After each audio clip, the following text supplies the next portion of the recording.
Hello mga langga! For today's vlog, magluluto tayo ng chicken tocino. Tara, simulan na natin. Gagamit lang ako dito ng 2 chicken breast and then I will cut it thinly. At pag nahiwa na natin lahat ng chicken natin, ay isi-set aside lang natin ito. Nag-grated lang din ako dito ng 6 na pirasong garlic. Lagyan ko lang ng salt and pepper. Tansyahin nyo na lang at dark soy sauce, tomato ketchup, and then lemon juice.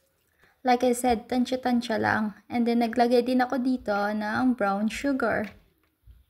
Mix lang natin hanggang sa mag-coated na yung chicken and then we will add some olive oil. Nagluto na rin pala ako dito ng kanin at magta-try na tayo magprito ng chicken tocino. Make sure nyo lang na hindi masusunog yung chicken natin. At pag ganito na nga, na lumalabas na yung oil niya at thicken na rin yung sauce, is ready to eat na siya. And there you have it. Chicken tocino. Napakadali lang gawin at napakasarap din. Try nyo na guys. Patok na patok to sa mga chikiting guys. Kaya try nyo na. Thanks for watching. Bye!